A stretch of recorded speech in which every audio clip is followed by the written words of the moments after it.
months, I've been chairman of KPMG. Thanks. Yeah, hold on to that because we're going to ask questions and I want views and then we'll open it up to the floor. So I think to just get us started, Mervyn King and Linda de Beer recently authored a book referred to the Auditor Quo Vadis, which basically means the way forward. And in there, they actually propose an intriguing concept of looking forward to the auditor. And I actually want to stop using the word auditor. I rather want to talk about the assurer, because that function is not just the audit function, it's the whole assurance function. If we look at the assurance function, their suggestion is that the way we've kind of done it all along is antiquated, and that the role that the auditor or assurer plays has to change. Not just we have to fix the industry by dealing with things like integrity and independence and these kind of things, but the role itself has to change. I'd like to get the view of each panelist on that point. We'll start with Saipa. Yeah, yes, I've been reflecting on these matters for the last 18 months and really thinking more about how the profession could go back to its basics, even in this current environment. So, be more honest and drastic in dealing with concerns around independence and also around integrity and audit quality. I've got some firm views on that, and I've taken the trouble of preparing a few slides on that. Thank you. Yeah, well, need I say it? Sure, really, for economy to be as we would like to be and to reach the level that we would like to be, obviously we need investment and so on, investors in this country. But how far are we going to succeed in doing that if you don't have people who will guard our investments and make sure that those whose task it is to look after our monies are held accountable and are being made to stick strictly to professional ethics and principles? I don't think we'll be able to get there. So I've got some profound views about this whole issue of ethics. And I believe that there are some problems around that particular issue which go beyond just your profession. I've noticed that it's not only a profession which has got challenges in that regard, but a lot of other professions, including the profession to which I belong, the legal profession, where somebody writes an opinion for the government, the 3 pages, they charge 15 million rand, some attorneys and the like, that kind of thing. I've come across such things, and I do have some firm views about that. Let me hold them back for now. Okay. Yes, certainly we need to be changing our role. And if we want to actually adopt an ethical stance, we need to actually define what that ethical stance is. And it's postmodern ethics. It's not looking at a code and just adhering to a code. It's saying what type of profession we want to be, what makes us a work of art as a profession, what makes us useful in society, and then seeing what pressures actually are playing on us. And it's things like audit, tax, forensics. Do tax and forensics belong with audit? We've got to look at the pressures that actually face us as a profession in a broad sense. And the code starts with narrow sense, right? It says when do you accept clients, how do you actually deal with particular issues? We need to actually, as a profession, change in the way we look at ourselves as a whole. And the only people that can do that is ourselves. We won't be legislated into doing it because the legislature can't get into our minds. We've got to make ourselves a profession that is looked up at, that is respected. And what is that work of art that we need to create? And what are the pressures that we need to resist? Audit, tax, forensics, client service, all of those are things that we're used to talking about. Are those pressures appropriate, and can we reject them and put other pressures on ourselves to become different professionals? Thank you, Etienne. Well, we've been talking about this audit and assurance, not from now. I read an article for those of you that are academics, you would know, from Emerald Journal, way back in 2004, in which there was a complaint about the way accountants do their work. It's not about ethics. Everybody says it's about ethics, ethics, ethics. Yes, we have 5 fundamental principles. It's the application of that that's the most important.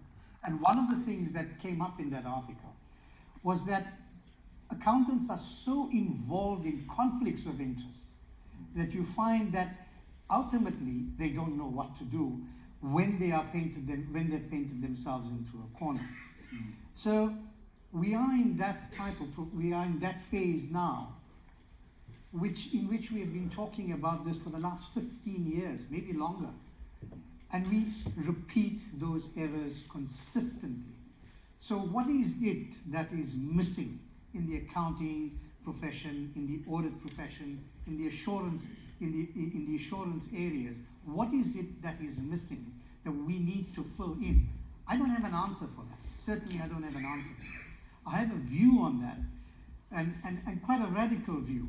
But unfortunately, it will continue. It just seems as though nobody seems to be doing anything about it. I know we have the regulator sitting right here, but the point is nothing seems to be done about it, because as much as you found Enron and WorldCom in those years, you found Tonga Hewlett, you found Steinhoff, you found everything now.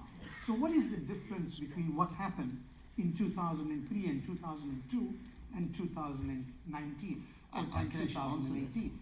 The difference is past. It was you shredded the evidence, and today you use PR people to help you. Oh, that's right. So how do we take it forward? Because it doesn't only belong in the area of assurance.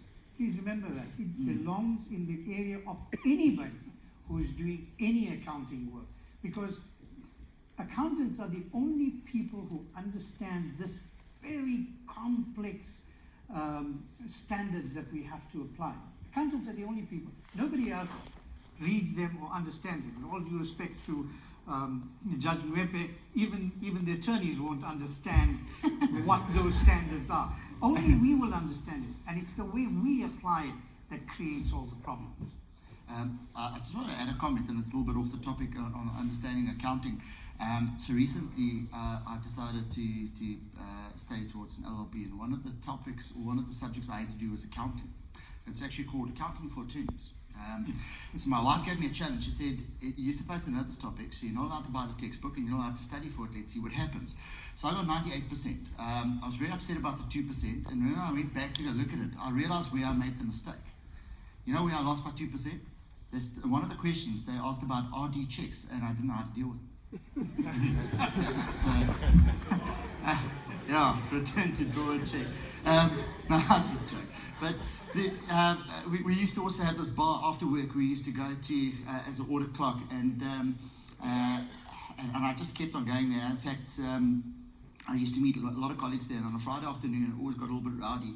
And you started, just after the Alpha Anderson issue happened, people would go and say, oh, Shanaka is looking for new work. He said, how do you know? They said, because he's not wearing a tie. Because ties get caught in shredders. But I just joke. So Richard Brooks wrote a book called The Bean Counter, which I found an extremely comprehensive background of all of these scandals that have taken place over the years, and a lot of the history of how audit profession has come to be. And in there, he makes a very clear and consistent statement that perhaps the whole profession, as not the profession, but the organizations that represent the profession, specifically here we talk now more about the Big Four, have ingrained themselves so much into society and the various elements that they've got too much control. Perhaps they're too big, and that is perhaps one of the problems. And I'd like to get your view as to, do you think that an organizational size or dominance in that is really the issue? And there's been a lot of talk about, if you look at Europe and that, where they're talking about that they should break up, that there shouldn't be this dominance of just a few powers. My personal view, I don't think it fixes the profession breaking it up. It disrupts it, but I don't think it fixes it, because at the end of the day, our profession at the end of the day is still providing an assurance to a user. So the question is, how is the user impacted by this, and the cost that comes with it? But I'd like to get your views. We can start this side again. Yes, possibly I'm going to start just by saying, in that what I've experienced, what I found really also core to the problem, it's how accounting firms or auditing firms define themselves and how they measure their performance. And they see themselves as commercial entities. Professional part is mentioned in passing. So what is core really is a culture that is client-centric, delighting the client as number one, and maintaining that relationship with the client forever, moving it from audit to advisory back to audit. That's the spirit. So if you have got such a relationship, that undermines your independence, your moral courage to stand your ground when things are not right in the business, because you think about maintaining that long-term relationship. For me, professional bodies in the first place, as well as firms, have got a very important role in acknowledging and accepting that this culture that has undermined independence has to change. That, to me, is number one. And the question then of when now you combine audit and other services, including advisory, what really makes this problem even worse is this underlying culture of saying what is dominant, what drives our thing. It's not very few firms talk, on a regular basis, the same extent they talk about delighting a client, about protecting the investor. Protecting the investor, protecting outsiders is less talked about in the forums, in motivating staff, or is sending your engagement partners to clients.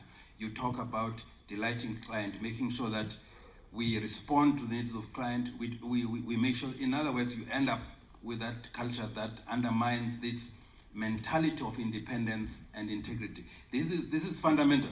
So if now you have a situation where advisory and audit is combined, the big question is, what mindset dominates? Your relationship as an auditor with a client is one of independence, objectivity, and moral integrity, for you to be able to say, I don't accept this, regardless of the consequences. When you go there as an advisor, you are an advocate for the client. You are saying, client, I'm here, I'm on your corner. Whatever you do, I'll make you sure that you do best, and so on. To me, this is the quandary that the firms have not owned up adequately to address it aggressively. For me, this is what I'm grappling with KPMG, and I believe that these things should be accepted as real issues for the public, and they must be addressed. And we're grappling with that. There are ideas that are coming up in the UK and other places. But for me, yes, advisory and audit combined is a challenge, but the fundamental culture in the organization, if it's just an audit only, if you are so client-centric and your culture in the firm is saying that we are there to delight the client, this protection is undermined, you still have this problem. We have to deal fundamentally with the culture and what drives behaviors in these firms, including incentives, for the choices that they make. Well, how big the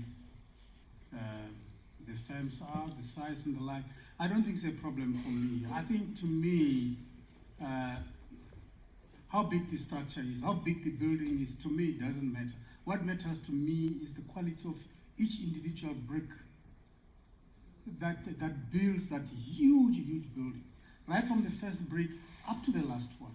If every single brick is good, is of good integrity, of good making, it doesn't matter to me how big the institution is. But the problem, therefore, is the quality of each brick within an institution. within KPMG, within whatever, and so forth, each individual person. That is of the utmost importance to me. But you see, the problem in this country is that why we have got ethical problems is that people, I don't know whether it's because of this hype, incomprehensible hype that we've got the best constitution in the world. I don't know how much damage it does to people. People tend to think that the constitution, maybe because the supreme law of the country, is the only instrument which must govern our conduct and behavior. That is wrong, because the constitution does not address adequately, if at all, issues of morality. It doesn't. The constitution doesn't, if you go to the constitution, you won't find a prohibition which says don't maximize profit to when you sell your commodity to the poorest of the poor. You won't find any prohibition against that. But is that morally right? Mrs. Adam, you pose that question. And answer to the question that you posed earlier on may not be found in the Constitution. So we make a mistake of saying, can I do this? You go to the Constitution, which is legal instrument and not a moral instrument, contains no prohibition, and then you begin to think you can do it. You have the license to do it. We forget that human conduct is regulated not only by the Constitution, but a plurality of rules in life, such as religious rules. For example, the Bible may say, don't do this, and the Quran may say, don't do that, and some traditional beliefs may say, don't do that. All those things are relevant to shaping human conduct. And we have just disregarded them.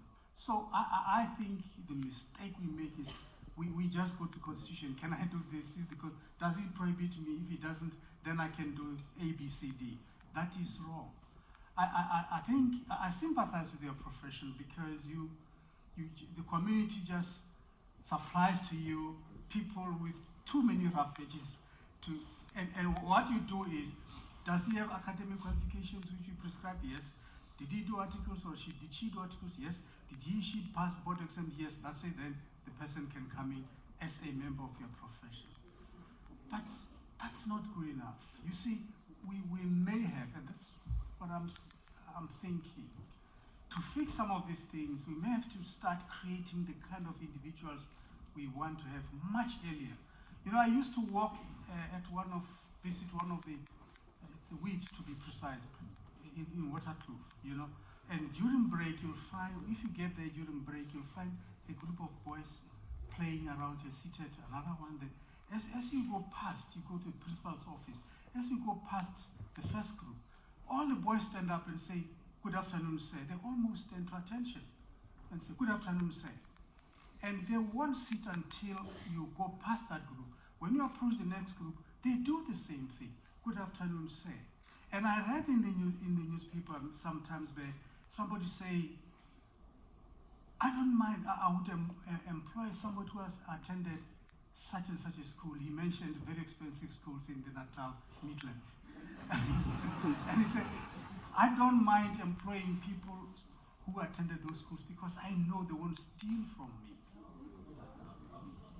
But what does that sentence say? That sentence really says that we must begin to mold people early, smoothen people early. You know, on Friday, I couldn't drive through, but I walked through a very dry river. And as I walked through the riverbed, I saw a number of stones, which very, very smooth. And I said to myself, there must have been a very patient natural process over the years, from time immemorial, which smoothened these stones. And people come to pick up those smooth stones and go and use them for various purposes. Don't you wish that you could have such smooth people into your profession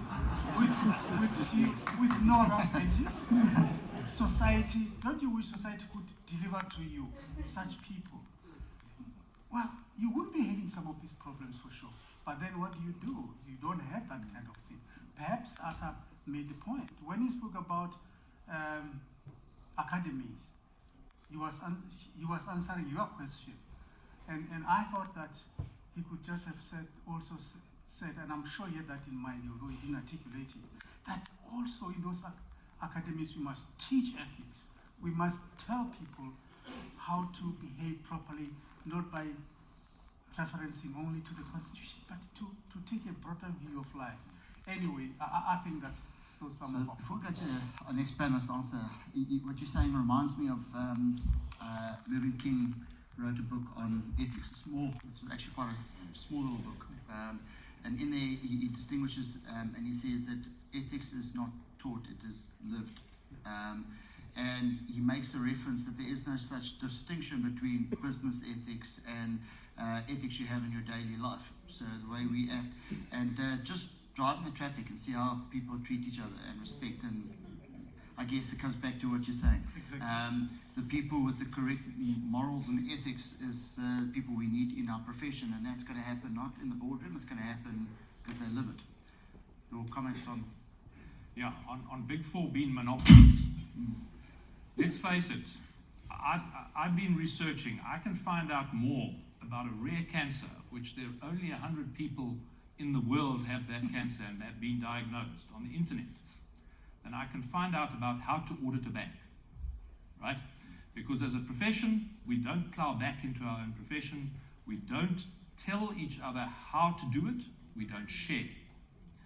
So the Big Four, with their monopolies, they've created a machine that has a bank specialists, right? They have insurance specialists, construction specialists. That information doesn't get down to everybody else. So it becomes more and more difficult. There are barriers to entry into the profession. The medical profession looks at the patient as the primary stakeholder. And that one patient that is now suffering a cancer that has been suffered by only 99 other people in the world gets the benefit of all the doctors that have serviced the other 99. If somebody wants to try to audit a bank, they've got to go through the machine that is created by the Big Four or the Big Eight, because there's emerging firms that are doing it worldwide that have that intellectual capacity. But it's not a profession. We've allowed our profession to become monopolized for the specialist areas. So I think that breaking up it would be useful, but I think more useful would be encouraging professional behavior, that we actually teach ourselves how to do the complicated things. How do I interpret the IFRS that you say nobody understands? Why don't they understand it? Because nobody very well writes academic articles about it. The medical profession writes academic articles all the time. Why don't we have accounting academic articles about IFRS 9? I can actually answer that. If you make it too easy, we wouldn't have a job. Our job is actually very easy. No, I'm just joking. We often refer to everything from tax law onwards, how complicated it is, and I often think to myself that it's almost we do it on purpose just to keep ourselves in that business. Before I ask for the last panelist, I also just want to mention that, and kind of the theme that comes from here is I also starting to get the feeling of that we've kind of created this ourselves, in the sense of, well, because when you talk about these big firms and that kind of intellect, we also talk about, for instance, let's say KPMG and that kind of like client retention.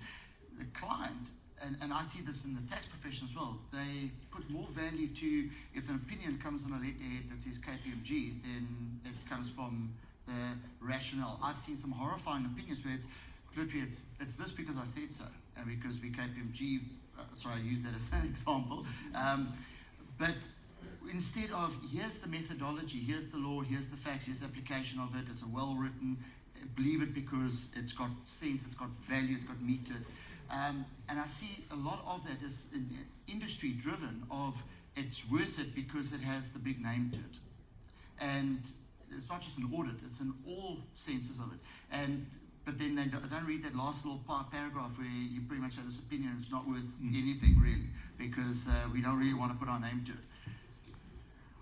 Well, I'll go back to what Prof. Kushu says, that the big firms are there and they are a conglomerate. And yes, they will look after their own interests, because it's really a relationship between the client and the auditor. But the problem is, the auditor or the assurance provider forgets who he is representing. He's not representing the board. He's not representing the CEO. He's doing the work of the shareholders.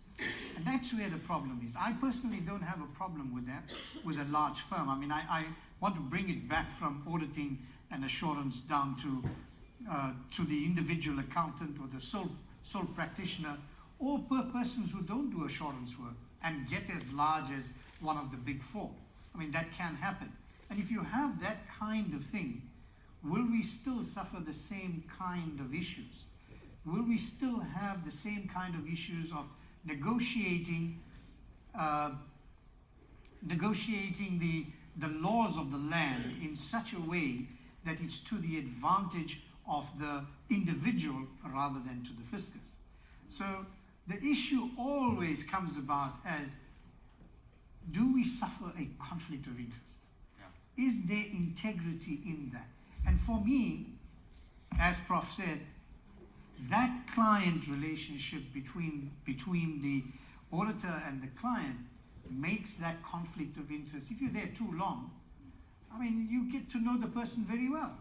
And then how do you say no to that person when he says, convert some of my expenses into assets?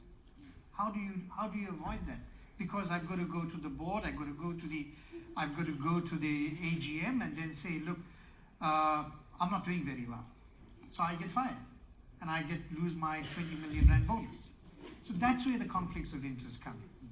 And I think if you look at, in my personal view, is that it's not only the big four. I mean, we keep saying that the big four control everything throughout the world. And I was very quickly declared that my son is a partner in one of the big fours. So I very quickly declared that. But I personally don't have a problem with that. But it's across the board. It's somewhere along the line, even the sole practitioner has a problem, because remember, to come by business, it's very hard. Sometimes I might refuse a client who doesn't want to. I don't want to do work for a person who sells cannabis or who farms cannabis. I might not want to do it, but somebody else will do it. So that's the whole point. It's how as a profession we deal with this particular problem. That's actually a very good point.